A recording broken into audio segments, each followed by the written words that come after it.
Hello, my name is Chloe. You have stumbled upon, mythology and makeup. This is a little tidbit where I sit down and do some makeup and talk to everyone about some mythology.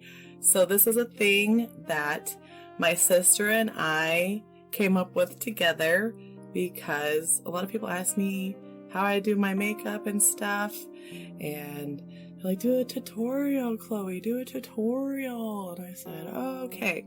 So I tried to do some regular tutorials, and let me tell you what, doing tutorials is way harder than I ever thought it was. This is like the 15th billion take I feel that I have done for tutorials. Anyway, so now that I've done the 15th billion take, here we are. So, doing tutorials. I didn't really like this is what I'm doing, blend it out, love the brushes, I kind of just wanted to do my makeup and talk to you guys about something. So, I really like Murder Mystery Makeup Mondays with Bailey Sarian, so I was thinking about serial killers and stuff like that, but I didn't really want to copy her. So, my sister has suggested mythology. So I said, woo, I love mythology. And I thought it was a fun way where I could learn something new while doing my makeup, and I could help everyone else learn something new too. I'm excited because we could all become mythologists together. Ooh, mythology experts. Experts. I can talk, I swear. Mythology experts. We're all gonna study mythology together. So, what is mythology exactly, Chloe? Oh, what is mythology? So, mythology is a collection of stories from the past, usually historical stories. I don't know if they're really historical. They're more just like mythical stories. More like stories passed on from generation to generation, pertaining to things like spirits and ghosts and paranormal beings and creatures and things like that. And usually they're religious, have to do with religious things and culture. Religious and cultural. They're very cultural and religious based, yes. So we decided, my sister and I, that we are going to do mythologies from around the world. And so we're just going to start with Japan because we both love Japan, and we grew up just being obsessed with anime and being obsessed with J-Rock, and we kind of been listening to J-Rock lately. So we're like, oh, let's do mythology from Japan. It's exciting to see what a different culture does for their mythology. And it's kind of scary and just ew, and ew, scary and ew. So, we're going to start off with the Shirime. The Shirime. What is the Shirime? Well, we're going to find out. We're also going to watch me do this beautiful eye makeup look. Everything that I use, we're going to put in the description and stuff so you guys can kind of try to figure out what I did. This is usually what I do, just kind of look and figure out what the person did that I was watching, and there we go. Here we go. Just try. Just remember to love yourself. That's what makeup's all about. I think that when I take the time to do my makeup well, and when I love myself when I'm doing my makeup, it only turns out so beautiful. And it's makeup, so you could always change it. There's never a mistake that you can't go back and erase and fix. So it's a lot of fun. All right, I will be back shortly with less makeup on. It'll be magic, so don't freak out too much. And we will talk about the Shirime. All right, you guys, I'll see you soon.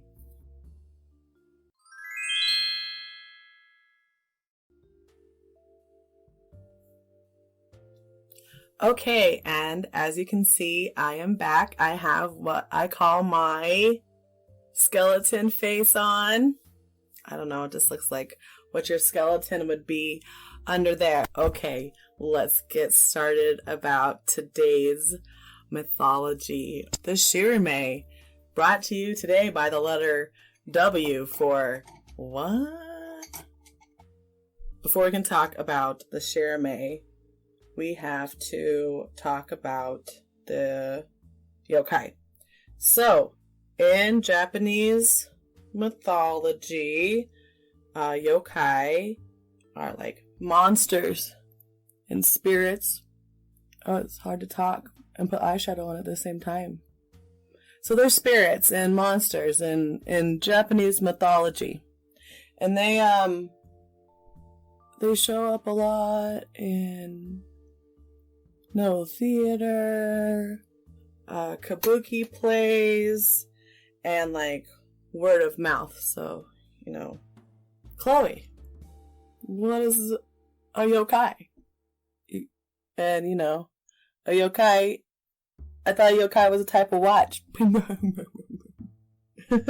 That's stupid. But yokai is not a type of watch. I mean, it is a yokai watch, That was definitely a fun anime there for a little bit. I guess. I don't really know much about it. They showed up a lot in kabuki plays and no theater and word of mouth. So, this particular yokai, this Shirime, shows up in a lot of haikus from Busan.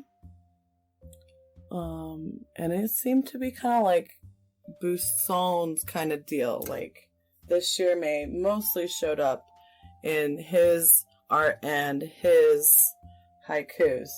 So that makes me feel like this guy had like some strange obsession with this Shirime yokai. What is the Shirime exactly? So, as legend goes, there was a samurai wandering down a dark and lonely road to Kyoto. So, it's dark outside. He's lonely. Oh, and he's been drinking. No one's around. And this samurai, he hears someone call to him. He's kind of looking around, right? And, excuse me, sir, can you spare a moment of your time? And so, the samurai spins around. So, I should have talked about the definition of a Shirime. So, Shirime comes from two words, okay? The shiri, and May. Yeah, the Shiri May, okay? Shiri and May. So, Shiri means butt. Yeah, pretty sure that's what it means. Shiri means butt, and May means eye. So, you put the two together, and what do you get?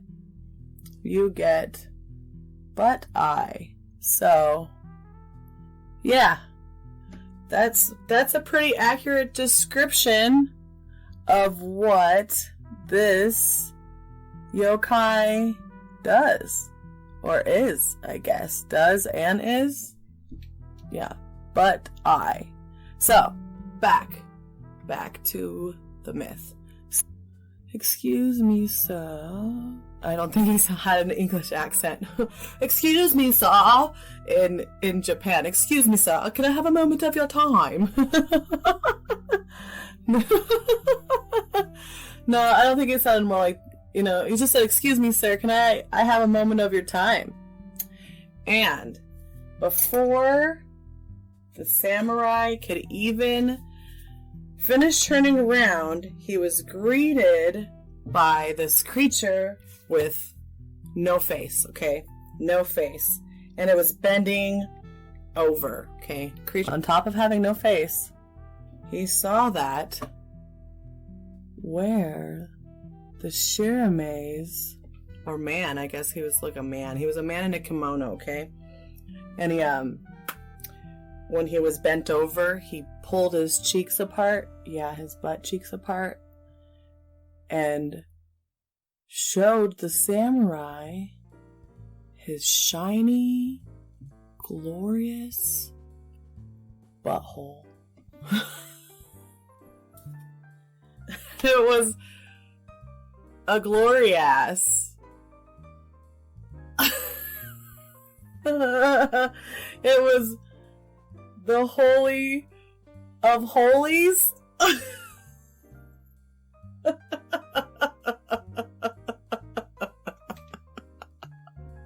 That one was funny.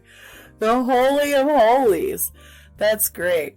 So, of course, the samurai was shocked and like ran away. And, you know, the Shirime was just there laughing at him. So, yeah. That's it. There's nothing really more to the story.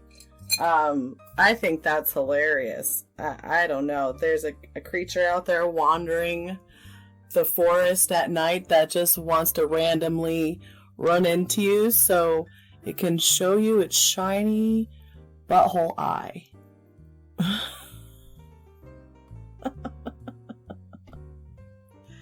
So, this yokai is kind of obscure. So like I said before, it's kind of just like found in Busan's art and writings, his haiku writings.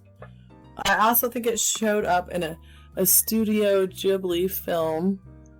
And there's like art on the internet about it. Like you can see like people got tattoos and stuff of it, and it's kind of crazy. Like there's kind of just like a little kind of cult following of this creature. It shows up in literature also as Naparo Bozu, and the other creature that's kind of like it is Naparo Boru, which is another faceless shape-shifting yokai.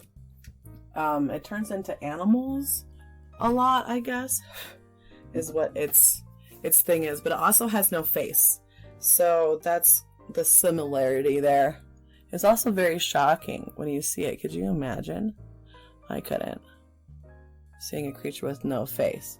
So, in Japanese folklore, there's a lot of acceptance for grotesque body humor. And so things like buttholes, shiny eye buttholes, are entertaining. Because he doesn't really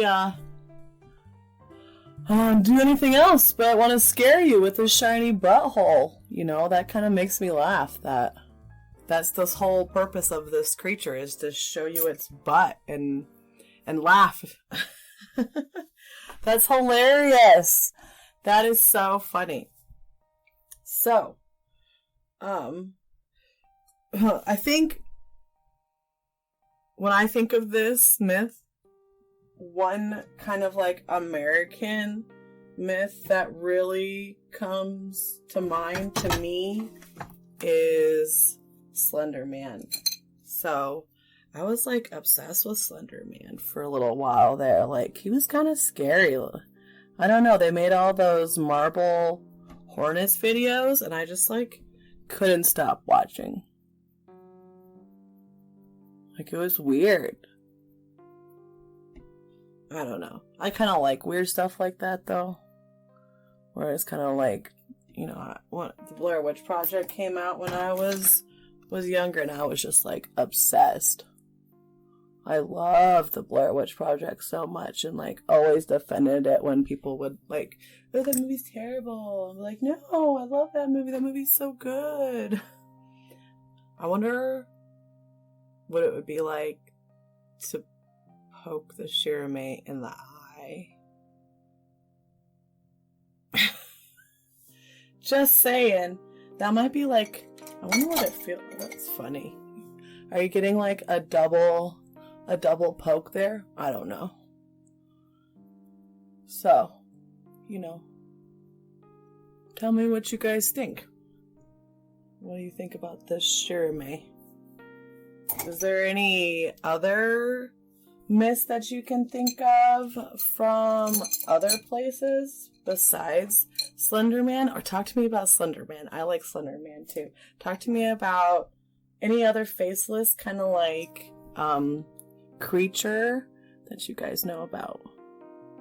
No faces scare me. I think like not having a face makes it less human, and that's kind of what like makes everybody like makes you feel like really uncomfortable because like it has no face. So what happened to I can't find my eyeliner. That's what I'm looking for. I'm back. So what other creatures and myths do you guys want to talk about? You know, let me know. And Rachel and I would be more than happy to look into them. I'm always wanting to learn about new things in mythology. That's what this is about. I think it's fun that we can become mythologists, can learn something on both levels, learn how to do makeup, kind of, I guess. I don't know if you're really learning how to do anything, but learn something new about a different culture maybe you didn't know before. Watch me do my makeup. Okay, so I'm almost done with this eye. I'm gonna finish the other eye, put the lashes on, and come back, okay, so we can see the finished look. I'll be right back. Alright, and this is the finished look. What do you guys think? Do you like it? What are your guys' suggestions? What do you think we should do next? What do you guys want to talk about? What should I do better? How can I change it up? You guys let me know. This is the first video, so I hope you guys continue to stay tuned. I hope you all stay tuned for more mythology and makeup. Please click that like and subscribe button so Rachel and I can continue doing this fun thing that we love doing together for you guys. All right, I will see you all soon. Have a great day. Remember to stay safe, have the courage to do the right thing, and be kind to each other. I will see everyone soon. Have a great day. Bye.